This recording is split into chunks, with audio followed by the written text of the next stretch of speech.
मित्रों, आज हम चलाएंगे मध्य स्तर, उच्च स्तर और निम्न स्तर के बीच के अंतर को। आज हम देखेंगे उच्च स्तर, मध्य स्तर और निम्न स्तर के बीच के अंतर को। जो हमने कल क्वेश्चन लिखा है, आज वो क्वेश्चन पूरा कर देंगे।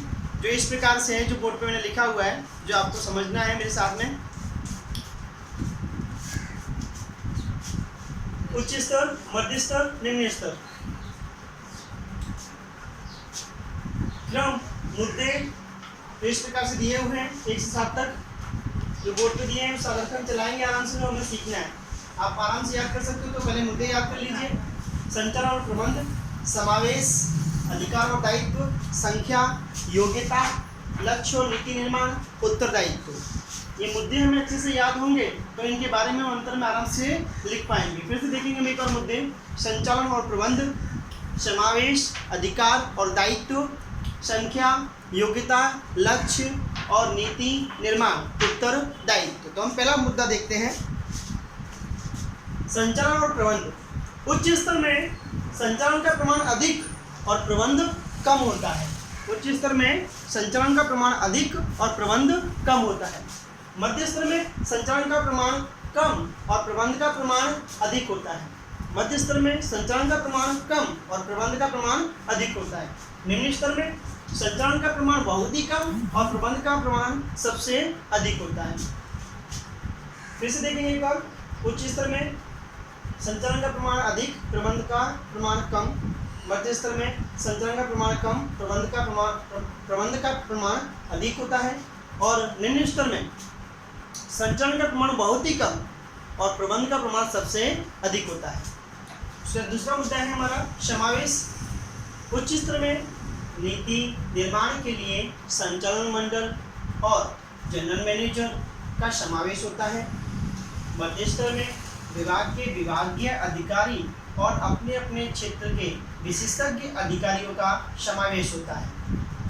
निम्न स्तर में निरीक्षक, जोहर और फॉरमैन का समावेश होता है। जो हमने इसकी आकृति में देखा था, वे ही सब इस स्तर में उन सबका समावेश होता है, जो अलग अलग प्रकार से हमने प्रत्येक स्तर में लिखे हैं। फिर से देखेंगे समावेश। नीति निर्माण के लिए संचालक मंडल और जनरल मैनेजर का समावेश होता है। विभाग के अंदर विभागीय अधिकारी और अपने अपने क्षेत्र के विशेषज्ञ अधिकारियों का समावेश होता है। निम्न स्तर में निरीक्षक, जॉबर और फॉरमैन का समावेश होता है। ये होगा हमारा दूसरा मुद्दा। अब तीसरा मुद्दा आता है अधिकार और दायित्व। अधिकार और दायित्व दोनों की मात्रा अधिक होती है उच्च स्तर में। उच्च स्तर में अधिकार और दायित्व की मात्रा अधिक होती है। मध्य स्तर में अधिकार का प्रमाण कम और दायित्व विभाग तक सीमित होता है। मध्य स्तर में अधिकार का प्रमाण कम और दायित्व कहाँ तक सीमित होता है? विभाग तक सीमित होता है। निम्न स्तर में अधिकार बहुत ही कम और दायित्व उप विभाग तक सीमित होता है। निम्न स्तर में अधिकार बहुत ही कम और दायित्व उप विभाग तक सीमित होता है। तो ये हुआ हमारा अधिकार और दायित्व। उच्च स्तर में अधिकार और दायित्व दोनों की मात्रा अधिक होती है। मध्य स्तर में अधिकार का प्रमाण कम और दायित्व अपने विभाग तक ही सीमित होता है। निम्न स्तर में अधिकार बहुत ही कम और दायित्व उप विभाग तक सीमित होता है। इसका चौथा मुद्दा है संख्या। उच्च स्तर में कर्मचारियों की संख्या कम होती है।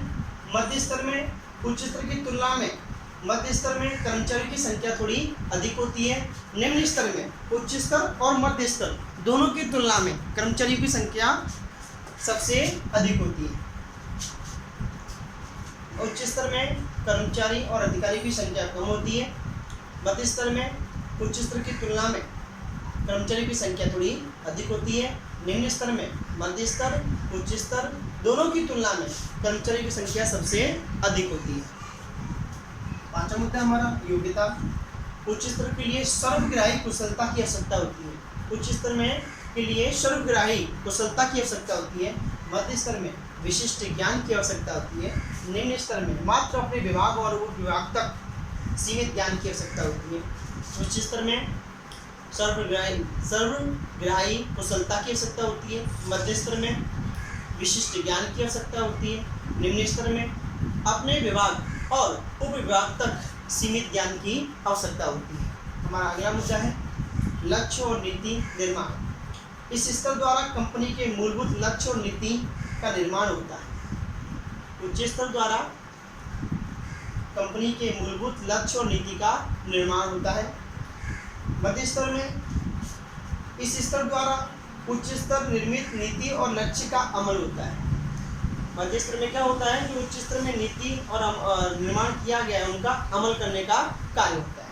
निम्न स्तर में यह स्तर उच्च स्तर द्वारा निर्मित नीति और निर्णय के अमल का कार्य करते हैं। इस उच्च स्तर में कंपनी के मूलभूत लक्ष्य और नीति का निर्माण होता है। मध्य स्तर में इस स्तर द्वारा उच्च स्तर निर्मित नीति और लक्ष्य का अमल होता है। निम्न स्तर में यह स्तर उच्च स्तर द्वारा निर्मित नीति और निर्णयों के अमल का कार्य करता है। अब हमारा अगला पॉइंट आता है लास्ट अंतिम मुद्दा, उत्तरदायित्व। यह स्तर अंशधारकों, लेनदारों, सरकार के विविध विभागों, कानूनी व्यवस्थाओं आदि के प्रति उत्तरदायी होता है।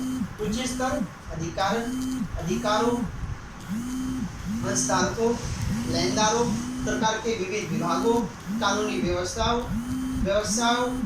इत्यादि के लिए उत्तरदायित्व होता है। मध्य स्तर उच्च स्तर के प्रति मध्य स्तर का उत्तरदायित्व होता है। मध्य स्तर किसके जवाबदार होता है? उच्च स्तर के प्रति। निम्न स्तर मध्य स्तर के प्रति निम्न स्तर का उत्तरदायित्व होता है। तो इस तरह से हमारा ये उच्च स्तर, मध्य स्तर और निम्न स्तर के अंतर हैं जो हमें याद कर लेने हैं। यही आपका आज का होमवर्क है। आपको ये पूरे अंतर लिख करके आपको पूरे कर लेने। आज के लिए इतना ही।